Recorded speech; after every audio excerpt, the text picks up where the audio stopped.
Hi and welcome to the Resources Roadhouse. I'm Wally Graham. I'm in Singapore. I'm at the Tribeca Future Facing Commodities Conference and I'm speaking with Tim Dobson of Magnetite Mines. Now, Tim, before we came on here, we were just having a bit of a chat about magnetite, and there's a couple of points of difference. Being an iron ore miner, you're in South Australia to start with, and then you've got magnetite as opposed to the famous West Australian haematite. So let's go with the difference of the magnetite. Why is the magnetite iron ore such a point of difference? Sure, great question, Wally. So magnetite is nothing new. It's been mined for 150 years as well as hematite. The difference with magnetite is that it's actually magnetic, hence the name, and can be separated at the mine site in a concentrator to go from a lower grade in the ground to a very high grade product that ends up on the train. Now it's this thematic and these credentials that make magnetite the key point of difference for the decarbonisation of the steel industry. And we're positioning our Razorback iron ore project in South Australia 100% to the emerging green iron and green steel change that's occurring in the global steel industry as we speak. And so we've had this project 100% owned for around 15 years, and it's only in the last 2 years that we've established the board and management team that's ready to deliver the project based on the timing of this change that's now happening with global steel makers and the trading houses ahead of them seeking this very high grade of iron ore to feed into the new technologies that will replace coal using blast furnaces. So this is the key point of difference. Now this project is a monster actually. We've got 6 billion tonnes in mineral resources. 4.5 of those are in the one project, which is our flagship project, Razorback. And last year we drilled it out to a 2 billion tonne ore reserve ready to develop the project. So it's in definitive feasibility study at the moment. And we're in transactional discussions with potential joint venture partners because it'll be a large project.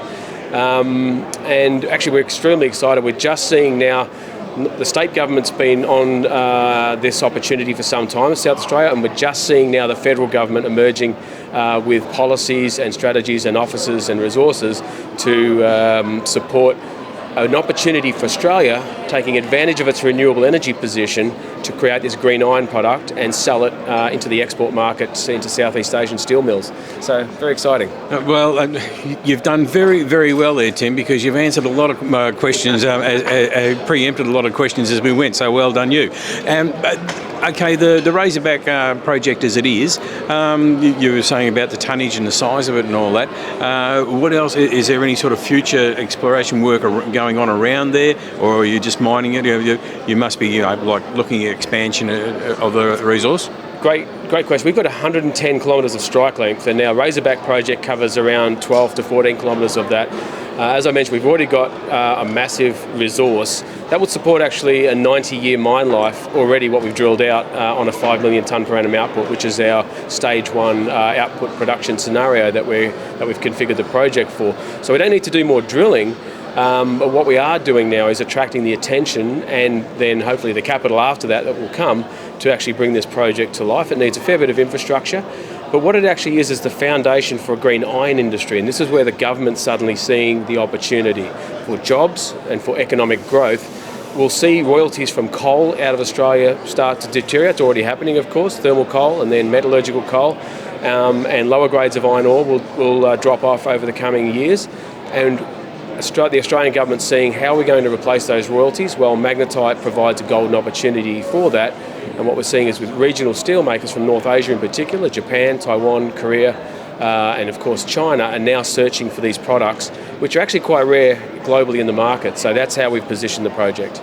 All right, so it's going to be the emergence of South Australian magnetite iron ore that's going to sort of capture the attention of, as you say, the government, but also hopefully the punters, the investors to get on board.